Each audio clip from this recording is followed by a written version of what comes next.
teach you all a little bit of mathematics. Now, one of my favorite areas of maths has to be geometry. And one thing that has always fascinated me, and a question I get asked all the time, funnily enough, is what is your favorite maths equation or theorem? And that leads me to tonight's video, in which I'm going to be teaching you all about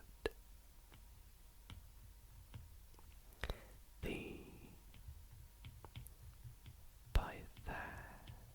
Pythagorean theorem, or also known as Pythagoras Theorem. Now, what does Pythagoras' theorem, or the Pythagorean theorem, have to do with geometry? Well, before I get into that, I want to say that I really hope you all enjoyed tonight's video. I hope you find it nice and relaxing, maybe a little bit informative, and if you do, why not consider leaving this video a big thumbs up? Would really mean a lot to me, and I want to thank you all so much for the support we've been getting on this channel lately. You guys have been killing it, and it means so much to see so much of you spreading the love of maths and ASMR in the community. Anyways, this is probably, in my opinion, the most crucial and famous maths equations out there. I'm sure anyone that has studied a little bit of maths will have heard of the Pythagorean theorem or Pythagoras' theorem. Even if you haven't, maybe Pythagoras' names rings a bell, and that's because it's all to do with one of the most simplest shapes in maths, the triangle. And I'm going to draw the triangle that it relates to right now. However, it relates to a very specific triangle. You see, the triangle it relates to is known as the right angled triangle. Now, what is the right angled triangle, you may ask? Well, a right angled triangle, which looks a little bit like this, is one that is right angled, which means it has two of its vertices, two of its sides, meet at two of its edges, meet at one vertex, at a right angle, an angle of 90 degrees. So that would be this here, and that means that these two edges, not vertices, meet perpendicularly. They are perpendicular to one another. They are perpendicular. And perpendicular simply means two lines that meet at a right angle. When they go together, they will meet. So one line is perfectly hit with the other one at 90 degrees in there, or a right angle. And that makes this triangle a right angle. Now, what do we know about triangles in general? Well, we know they have 1, 2, 3 sides or edges, 1, 2, 3 points, and 1, 2, 3 angles. And we also know that with their 3 angles, we know that they sum to make 180 degrees. So if this angle here in a right angled triangle is 90 degrees, we can say that these other two angles, no matter what they are, will equal 90, because 180 subtract 90 gives 90. So let's call this A, and we'll call this B.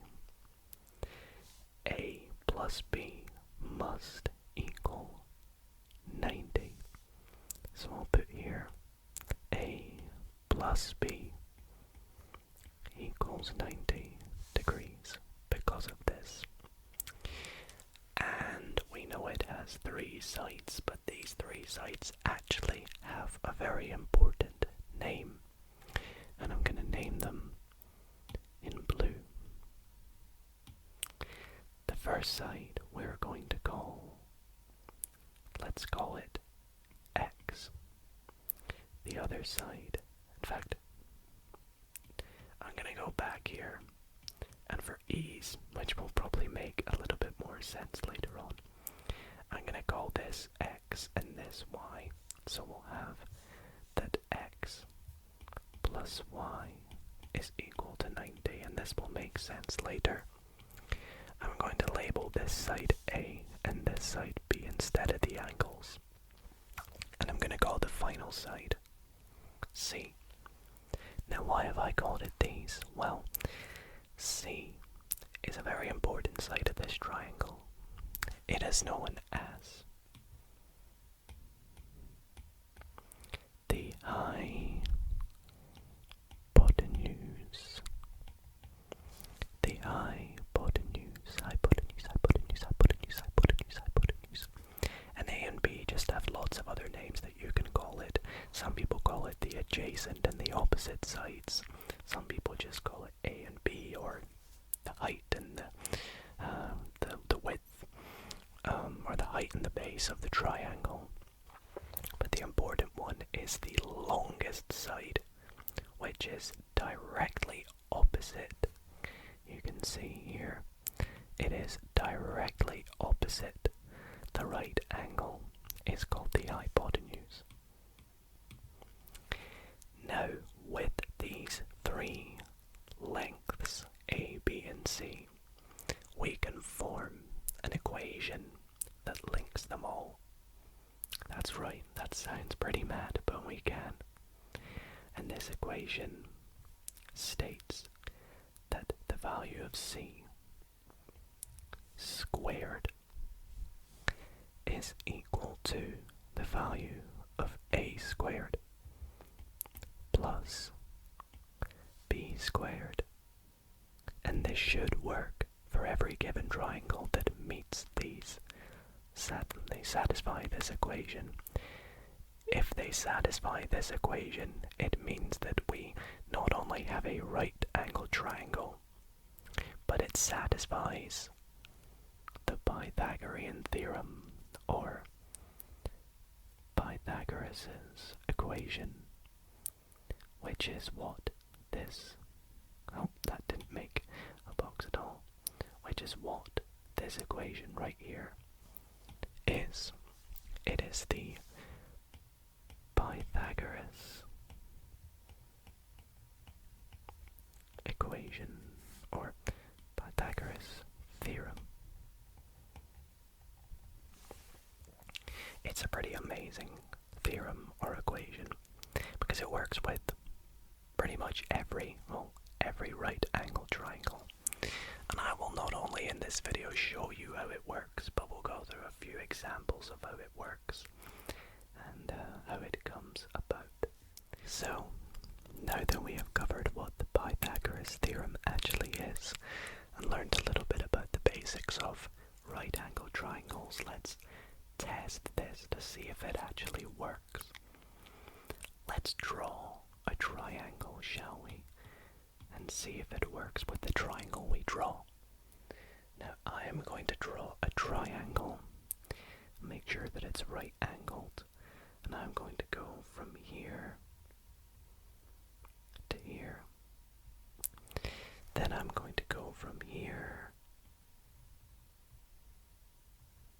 to here. And then I'll join up the dots or the ends. Like so. It should hopefully make a line for me. And there we go. We've drawn ourselves a right angle triangle. And if I had a compass, I could check that it is by making sure that this is 90 degrees. that's 90 degrees. Now again, we know that this angle here, x, and this angle here, y, will sum to make 90, but that doesn't matter for what we're about to do. What matters is we have a side here, A, we have a side here, B, and the longest side, remember the hypotenuse is the longest side, is C. And it's also directly opposite the 90 degrees angle. So let's take a look at the values, the lengths of each side in this triangle here. Well, what is A? How many boxes is A? You see, I've used a grid paper in tonight's video so we can count the number of boxes. Well, it is 1, 2, 3, 4, 5, 6. What is B? B is 1, 2, 3, 4, 5, 6, 7, 8. And what is C? Well, if we were to work it out, we wouldn't know, but we can kind of guess. It is about 1, 2, 3, 4, 5, 6. I don't really know, but I'd guess it's more than 8. And we can kind of see that it will be because A and B are added together. So we'll say it's probably more than 9. That's my guess. But we don't know. We're going to use this to help us work it out. So we'll use our equation. C squared is equal to A squared plus B squared. And we'll fill in our values. We'll substitute them in. So C squared is equal to A is 6 squared plus 8 squared. And then C squared is equal to, well, 6 squared is 36. 8 squared is 64. So we can see that C squared is equal to 36 plus 64, which is 100. And how do we work out what C is if we have C squared? We just square root of both sides. So the square root of C squared is C. The square root of 100 is 10. So we know that the value of C would be 10 in this case. And we can kind of see that it's about 10. It's about 10. We know it's greater than 9, we thought, so that makes sense. So that is just a little bit of a proof, or a little bit of an example on how the Pythagoras Theorem works. Now we're going to go into a bit of a more rigorous proof of how the Pythagorean Theorem is, well, why it exists and how it's held, and how the proof of why it comes about in this geometrical sense. Now there are two proofs that we're going to be taking a look at tonight. The first one is a bit of a more numerical, rigorous proof. The second one is a bit of a more fancy geometrical and algebraical proof. So stay tuned to see both of them. But this first one, I'm going to use the triangle we just talked about, this 6, 8, 10, 1. And this is actually a very fancy triangle. I'll explain why a little bit later. But we're going to use it to make a bit of a shape. And the shape we're going to make, well, first let's take this triangle, and I'm actually going to make it a bit smaller. I'm going to shrink it down to about this size. I know it's very small to see. And what I'm going to do is I'm going to grab some different colors. Let's take blue. And I am going to, with this line here, if this base of the triangle B, which is 8, is the value 8, we could transform this into a square. Let's do so. Let's turn this into a bit of a square. I know it's not exact to scale, but we're going to call that a square. And if this is a square with length 8, we know that this is also 8, this is 8, and this is 8 as well, correct? Let's do the same with this side is 6, we're going to turn it into a bit of a square. So let's go like this and like this, and we'll connect it up like this. And if we do this, we can also see that if this is a square with side 6, all these other sides are also 6. Now let's take one final color. Let's go red. This one's going to be a bit awkward because it's at an angle, but we have one final box. I'm going to extend this a little bit further. I know it's not exact, but let's say it's a square with side 10. That means all these other sides are also 10. Now if you remember, we called this side B, and this was A, and this was C. So let's take a look at the area. We're going to look at the area in this proof. So this is proof number 1. So looking at the area of this box here, the area is A squared because it's A times A. The area of this box is B times B to give you B squared. And the area of this box is C times C, which is C squared. These are the same algebraic values that we used in Pythagoras Theorem. We said that C squared is A squared plus B squared. So the area of this square should equal the area of this square plus the area of this square. Well, let's work that out. The area of this square is 6 times 6, which is 36. The area of this square is 8 times 8, which is 64. And the area of this square is 10 times 10, which is 100. So we say that this plus this must equal this. And that is exactly true. If we add 36 to 64, we get 100. Now imagine we get rid of our numbers and we just have C. B and A. No matter what values that they were, if we took this diagram and changed the value of any sides, you can see no matter what size, the squares will always change along with them. They are unchanged. If we make C very, very small, they will go in proportionate to A and B, and also the square will too. And this will always happen no matter what. And the rotation also doesn't matter. We could do it like this as well. C will always be the longest side. So I hope that proof makes a little bit of sense.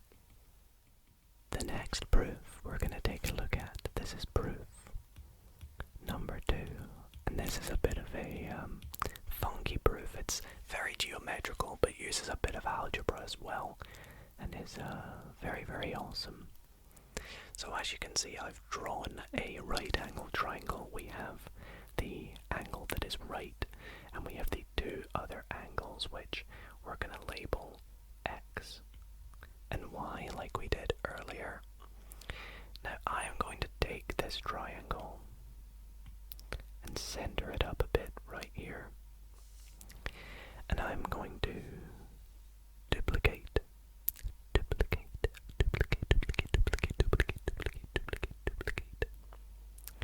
and I'm going to do something a bit funky. I'm going to actually rotate it like we did in the first proof, and I'm going to pop it right on top of this triangle here. Now before I do this, actually I'm going to go back a step, and I'm going to label the sides. So we're going to have, let's go A, B, and C again. Let's do that. Now I'm going to duplicate it again. Duplicate, because I'd like to keep the sides labeled in this example. And then I'm going to move it back on top like we had before. It looks a bit funky, I know, but stick with me. Next up, before we do a little bit more here, we're going to talk again about these sides, or these angles, X and Y. Now remember, we said that X plus Y plus, and this is the symbol for perpendicular. The perpendicular is equal to 180 degrees. We say therefore X plus Y are equal to 90. So if X plus Y in this case are equal to 90, and we know that this is a straight line, therefore this must be 90 degrees, because we formed a straight line, and a straight line forms 180 degrees. So if X and Y are 90, this here must be 90 degrees, meaning that C is meeting with this C of this triangle at a right angle. Let's take this triangle. I think if I do this, will it let me? No, I'll have to try and grab it this way. We're gonna take this triangle. Okay, it's not gonna like it. I might have to actually go back a bit here. But remember what we wrote at the side there. And I'm gonna copy this, and I'm gonna put this back at the side. Apologies, just needed to get the triangle back. There we go.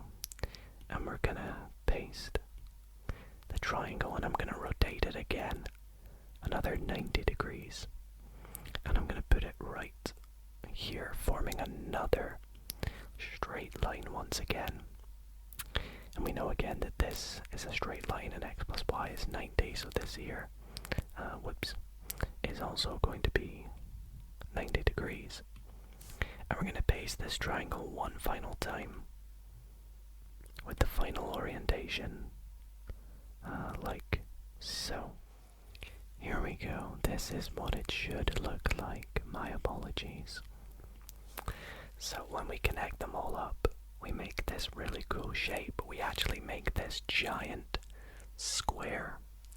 Now, what is the area of this square? Well, like we said earlier, the area of a square is one side squared.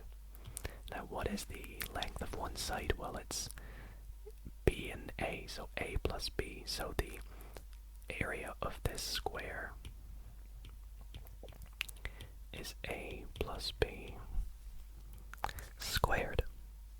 But we could also say that the area of this giant square is the area of all four triangles plus the area of this inner square. So we would say that the area is also equal to, well, the area of the big square is just C squared plus the area of all the triangles. Now, what's the area of a triangle? It's a half base times height.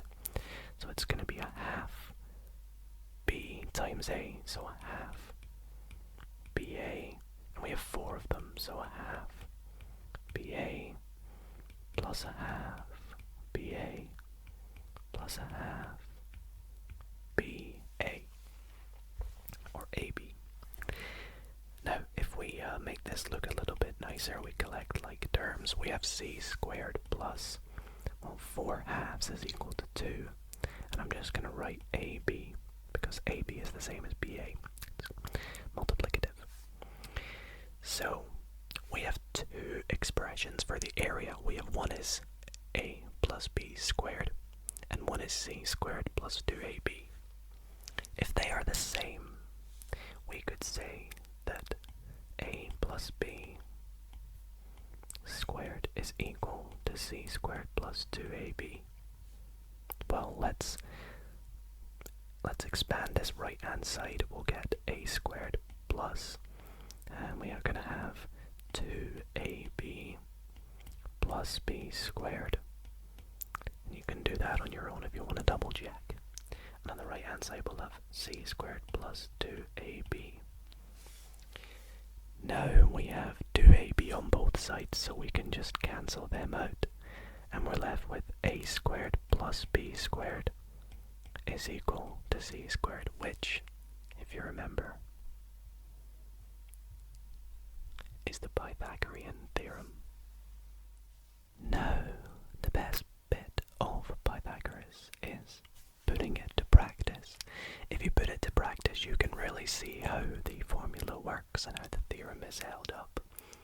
And I have a few examples to go over to sort of show that it is what it is and that is proper.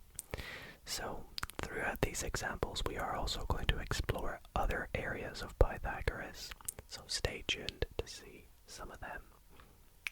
The first example says, work out the hypotenuse of the triangle. So we have 7, 6, and then hype. So we need to work out the hypotenuse, and if we remember our magic formula, c squared is equal to a squared plus b squared. So let's work it out. Let's call the hypotenuse c. So c squared is equal to 6 squared plus 7 squared. Now we could have done 7 squared plus 6 squared. It doesn't really make a difference. So c squared is equal to 36 plus 49, which is equal to 85.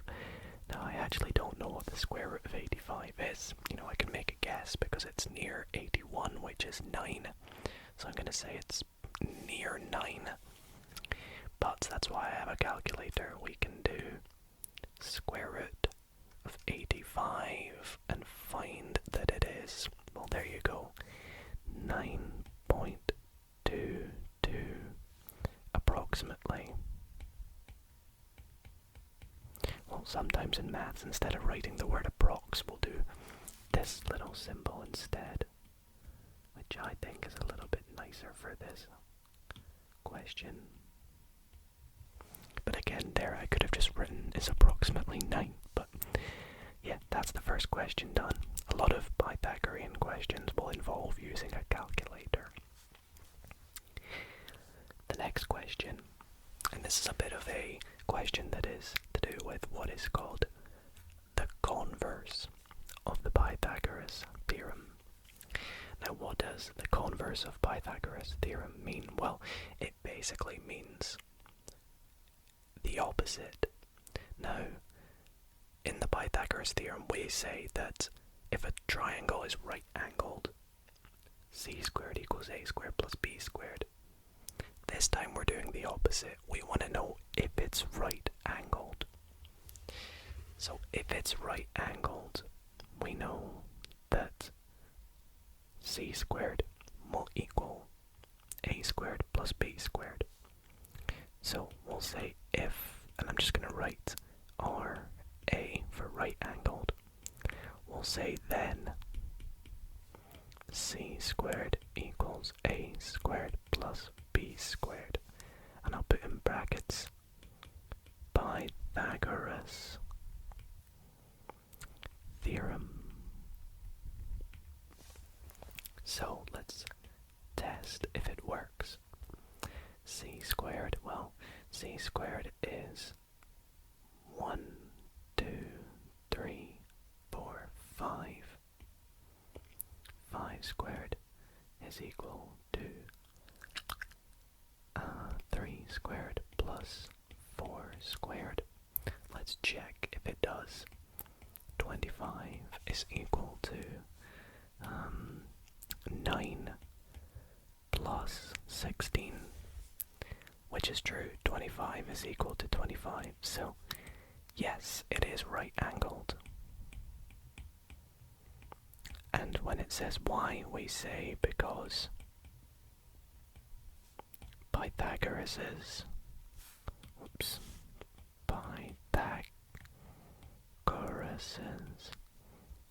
theorem holds.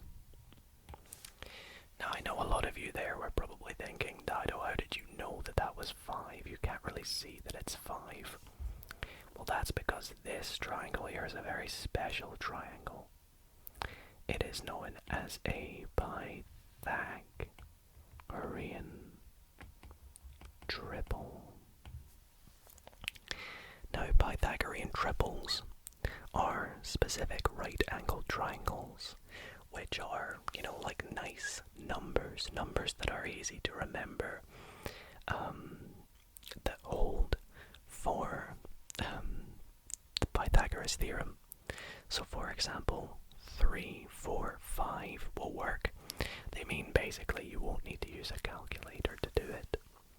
Similar ones, we have 6, 8, and 10, which you might recognize we did back here. 6, 8, and 10, we didn't need to use a calculator. It's a Pythagorean triple. More ones we have. I've got a list here that I'm looking at. We have 5, 12, and 13. We have 9, 12, and 15. We have 8, 15, and 17. 12, 16, and 20. Of course, the biggest value in each being C. And so that's how they work. Now the final question here, and what we're going to do to wrap up the video, says find the missing side of this right angle triangle. So we know it's right angled, but this time we're kind of doing the opposite of Pythagoras Theorem. We have the hypotenuse, so we have the c squared, and we have one of the sides, but we don't have the other side. So let's work in reverse. If c squared is equal to 13 squared and a squared is equal to 5 squared, then what is b squared? Well, you might recognize that this is a Pythagorean theorem that we just mentioned, so we might know that if we have 5 and 13, we're going to have 12. But let's do it numerically. 13 squared is 169, 5 squared is 25, we don't know b squared. Subtract 25 from both sides, we get 144 is equal to b squared. Do the square root of both sides, and you'll get b is equal to 12. And that is how we do the sort of opposite of working out the hypotenuse. And that is where I'm going to wrap up tonight's ASMR Maths video, all on the Pythagorean theorem. It's actually very simple when you get into it, and I really hope that you all did enjoy and understood most of the maths in this video. If you did, then why not leave this video a big thumbs up? It would really mean a lot to me, and let me know in the comments down below what you'd like to see in future videos on the channel. What kind of areas of maths are you interested in or would like to see me do or teach? But other than that, I want to thank you all so much for watching. Hope you all sleep well, and good night, everyone.